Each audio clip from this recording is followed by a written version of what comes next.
Hello everyone, it's Mrs. Disney here. Sorry,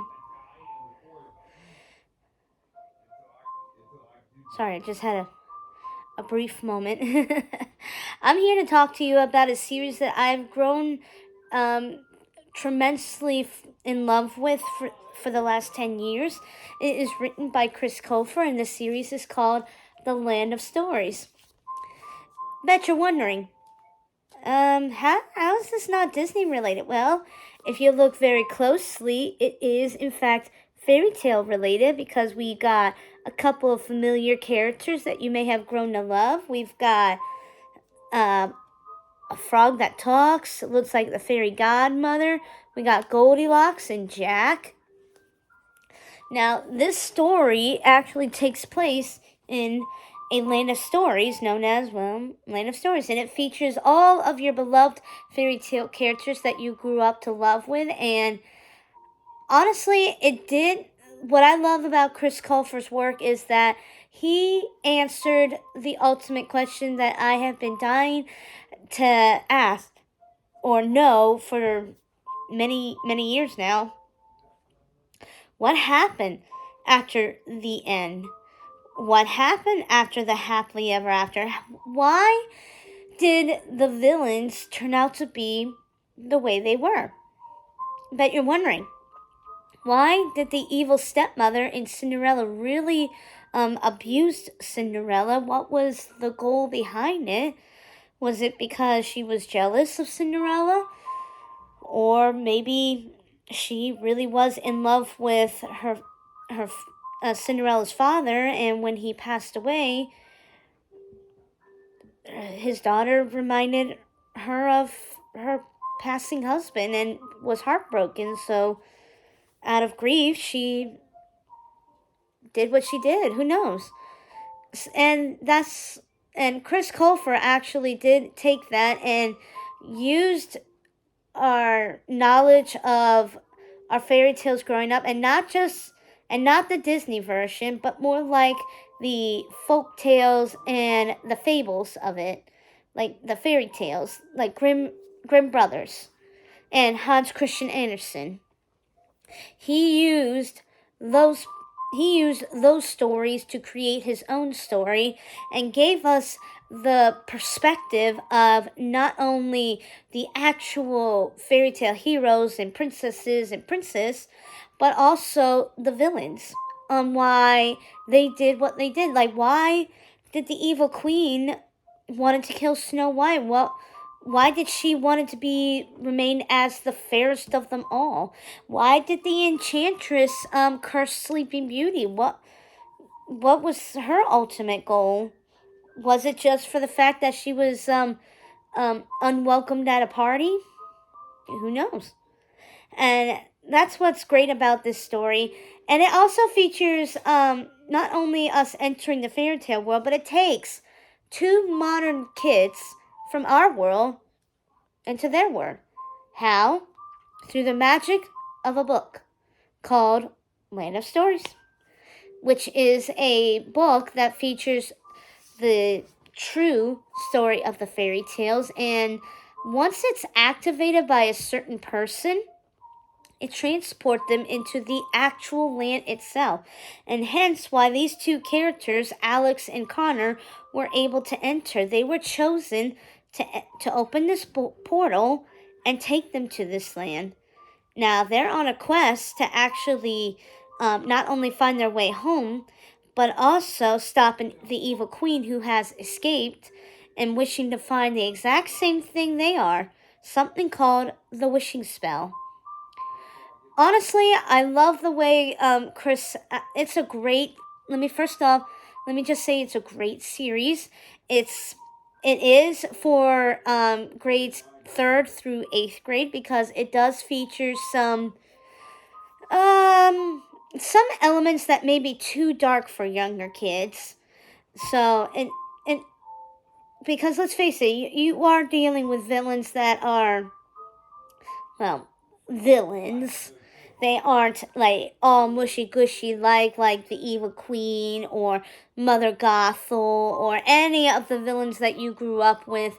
These actually did take place from the original sources themselves. And also, the best part is that there are historical characters in there too. But that's more like, once you get to book 3, it explains a little bit more. It does features a French army that was cursed to stay in the portal for 200 years.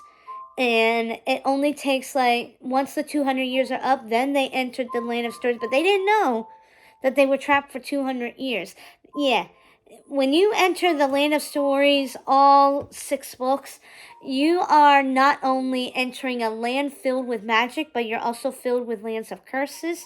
You're filled with legendary objects, legendary potions, and you even get to swim with mermaids.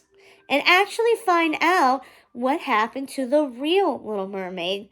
Because we all know that in the Disney version, she became human and married Prince Eric. But if you remember in the Hans Christian Andersen, she did not end up with her prince, and she ended up becoming heir. So it begged the question, what happened to her? And that answer will be answered, and that question will be answered in the Land of Stories. When I first saw this 10 years ago, well, actually 9 years ago, because I actually saw the next book, The Land of Stories, book 2, The Enchantress Returns, and I was like, ooh, pretty interesting. So it got me wanting to actually take a look at the first book, The Wishing Spell. And I knew as soon as the twins have met Goldilocks and they have met Cinderella, I was like, yep, this is my book.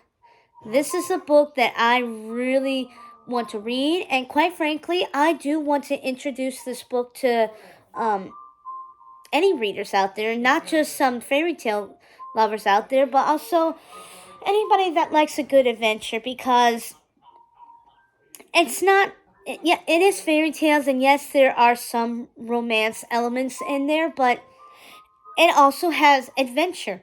It has curses. It has villains that you're going to grow to love, to hate. It has everything in the making. It even has some interesting historical facts that made you question about why this came to be, who were these people, and why did they suddenly disappear. Well, you can thank Mother Goose for that. Confused? Like I said, you'll have to find out. And yes, the Mother Goose nursery rhymes are part of the story as well. Apparently, Mother Goose and the fairy godmother are pretty tight friends. And let's just say, when you give Mother Goose some bubbles, she likes to call them, she will spill the beans on the true stories behind many of her nursery rhymes that she was involved in somehow. Yeah, it's pretty.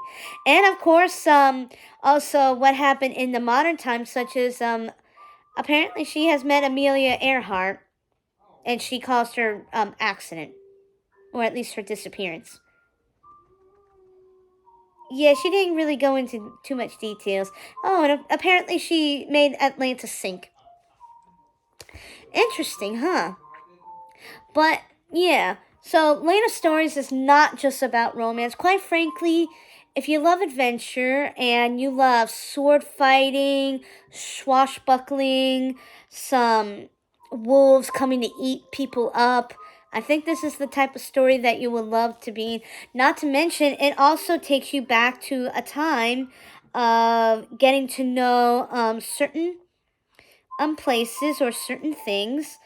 There's also even some landmarks that these characters come to actually find interesting. Like, I got the 10th anniversary of the Land of Stories because when it featured that it was going to have colored pictures with the chapters, because in the first book, it just had like the black and white and only at the beginning of the chapters. So here is a little sneak peek of what the twins are going to be hosting. We have Alex up here, who's climbing Rapunzel's tower, and her twin brother, Connor, who's on the bottom, being like, this is not a good idea. Why are we doing this? Honestly, I think this really is a great story to read, not just at home, but also in the classrooms too, because, let's face it, fairy tales do tell you, hi Quinn, fairy tales do tell you a little bit about some life lessons, and honestly, it's not just the fact that it's fairy tale characters, and it answers my questions about why the villains are who they are, why the characters did what they did, or even why, um, or what happened after the happily ever after. I love that Chris Colfer takes characters and he builds development in them. In the beginning, we see the twins as being Alex being the bookworm and Connor being the class clown. Well, after book one, let's just say they grow to be the characters that we can all relate to. Alex Bailey, she was a bookworm, she was a know-it-all, and unfortunately, because of those traits, it left her feeling lonely and, like, I guess unappreciative of all her hard work, which makes her work harder to be a perfectionist, and it left her feeling with anxiety, and yes, there are some hints of depression in there, and and if and quite frankly, the depression part may have something to do with the loss of her father that she and Connor lost a year prior to the start of the series. But honestly, I can relate to Alex on that type of level because as a person growing up, I was exactly like Alex. I loved reading. I was very socially anxious, meaning that I didn't have a whole lot of friends to, um, really hang out with. I had a handful, but as you get older, you start realizing who your friends are and who weren't your friends, and let's just say it still leaves a few scars that makes the social anxiety a bigger role. But that's why she relies on her brother Connor. Now, Connor, like I said, is a class clown. He falls asleep in class. He's good. He's average on his studies, and he's very likable. He's very popular. He cares more about what other people. He doesn't really care about what other people think. He just does what he pleases, and sometimes he'll do it just to save his own sister from um being considered an embarrassment in the class or a know-it-all. He'll protect his sister at all costs and do whatever it takes to protect her as well. And you have to admit that's a great trait that any sibling actually do have. Like me, I would do anything for my brother. He and I may have, Uncle Disney and I may have our differences on a lot of things. But when it comes to something that we know scars us, we have each other's back for it. Like, before I met Mr. Disney, I've had rough relationships, and anytime I was under depression over it, Uncle Disney was right there with a cookie, and he was just right there to offer me pizza, or just, he would even play some movies that he knows will cheer me up. And yeah, it would take time, but I know that we would have each other's backs throughout thick and thin. And that's what Connor and Alex are. They're thick as thieves, and they have each other's backs. And quite honestly, you can learn a lot. And it's actually because of Connor that helps make Alex's anxiety less of it. Because let's just say, in the sense of Alex having panic attacks, let's just say her attacks are bigger than anyone's, and not saying like in a good way, but let's just say it's more magical. So Chris Colfer took these original characters and he develops a better development. Like, not even just them, even Red Riding Hood. Yes, Red Riding Hood is in the story. In the beginning of the story, Red Riding Hood was selfish. She was always about herself, and she flaunts her riches and power, and she doesn't really care about anybody else but the people of her needs. But after the first book, she gradually becomes a different person, and it's a character that you can laugh about, but also be like, I like her now. She grew. She becomes like a big sister figure to the main character. She starts thinking about others. Like, I'm not even kidding. In the beginning, she doesn't even remember her servant's name. She goes like Servant 1 or Servant 2 or just plain Servant. Servant. But now she starts caring about others beside herself. That is a great development right there. Yes, I see you, Quinny. But it also deals with some pretty heavy stuff too.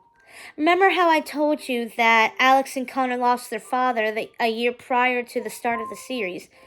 Well, let's just say that in all 6 books, the reason for their character development does have something related to that, and it kind of makes Alex who she was. And of course, you know, when you're dealing with a loss of a loved one, there are certain scars that don't really disappear, and it just makes things harder on yourself, or makes things worse on yourself, or it's just hard, and you don't know how to deal with it. Many people say, well, you just gotta put it in the back of your mind and move on. Great advice, but be careful what you say, because people will do that, and they'll just bury their feelings so deep down inside that it builds anxiety, and it builds the depression, and it makes the person worse. And I think that's what happened to Alex. She's always wanted to be the perfect girl. She wanted to be book smart. She wanted to be the type of person that you can rely on all the time. But because of her loneliness, and because that she was considered a know-it-all, it made her feel like she was worthless, and she didn't know what to do. And I think it comes with the fact that the loss of her father made it worse on herself, in a sense. And I actually do want to read a quote from the last book, and it kind of does, in some ways, this is like the closure that not only her but Connor desperately need. Now, keep in mind, this quote that I'm reading, we all know that the dead can't come back to life. Even if you use magic, there's always consequences. Because remember, magic comes with a price. So let's just say that this is not her real father that I will be sharing, but someone that Connor, or let's just say it's something that Connor did to help lighten the load that's on her mind.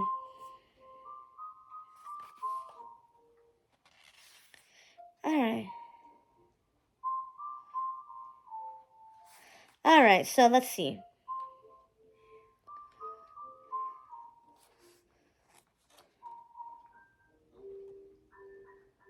Okay, here we go.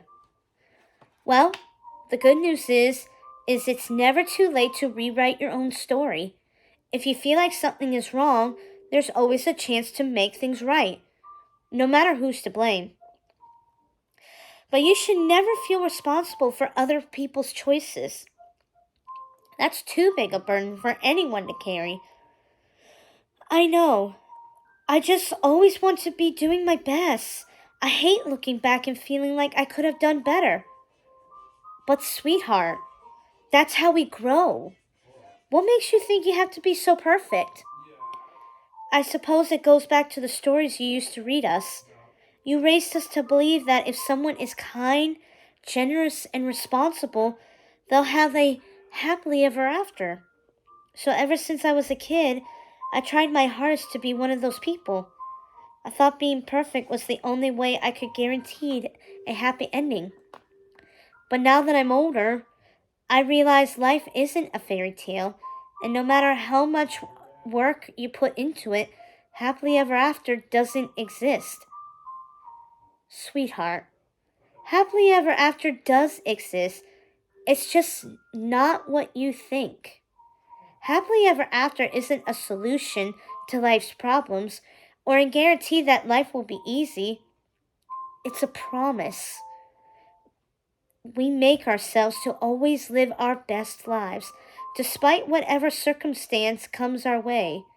When we focus on joy in times of heartbreak, when we choose to laugh on the days it's hard to smile, and when we count our blessings over our losses, that's what a true happily ever after is all about.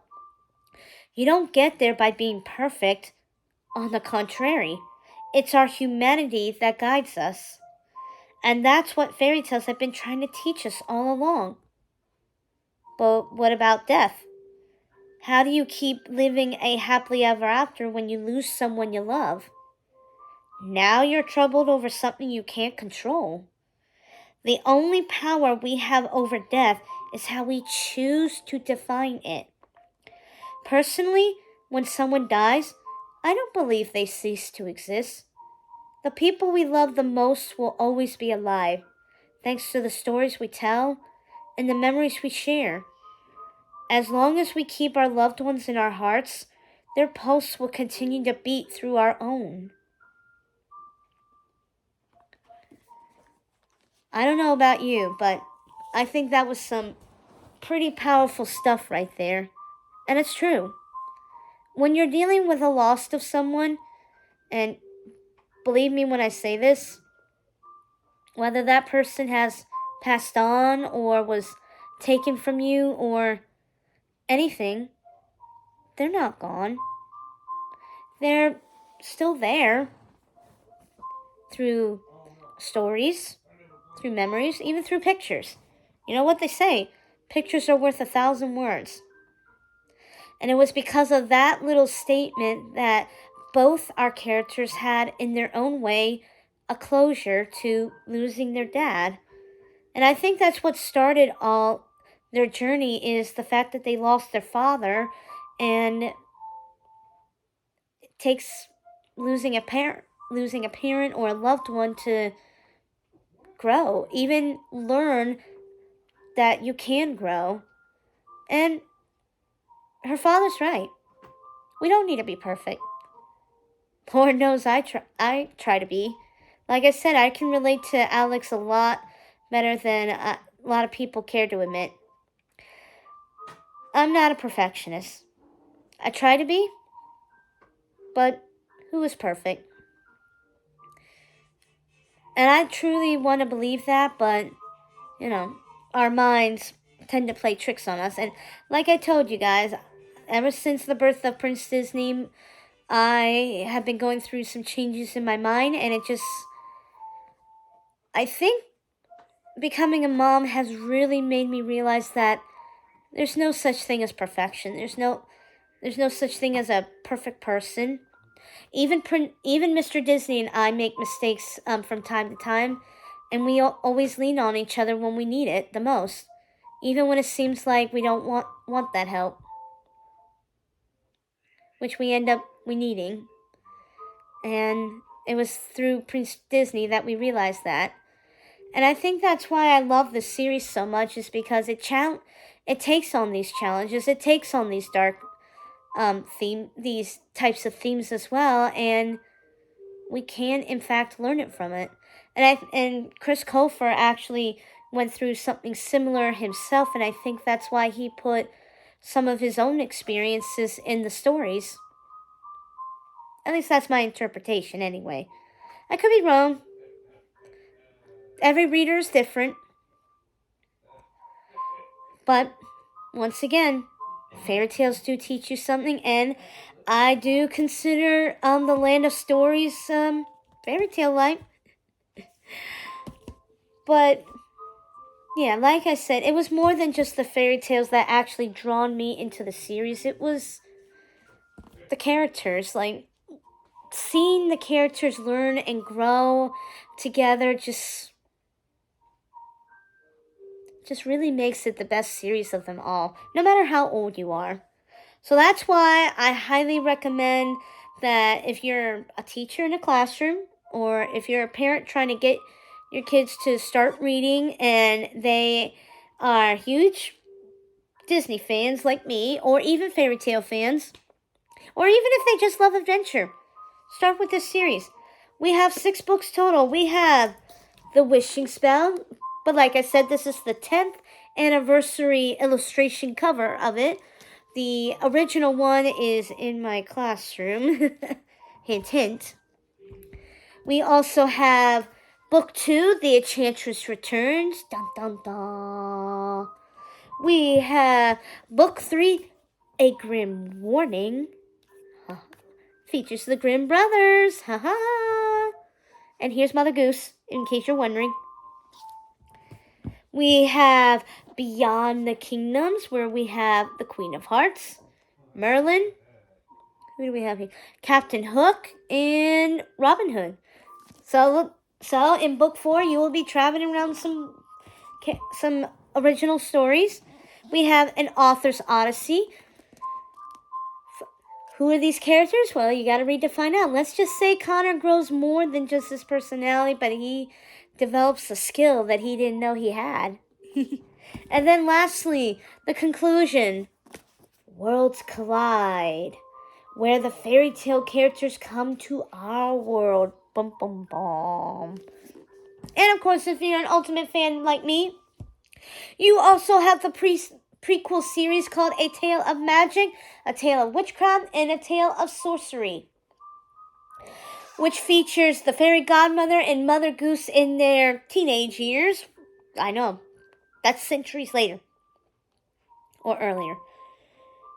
And then, of course, The Land of Stories, the ultimate book hugger's guide, which features all of the characters, all of the objects, all of the kingdoms that were mentioned, and some nice little rough drafts of Chris Colfer's finest works, some of the places that he went to that inspired him.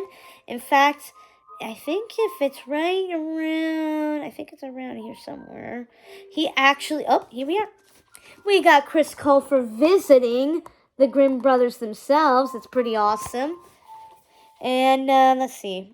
We got the Neuschwanstein Castle, which is considered the ultimate fairy tale castle in the world. Let's see.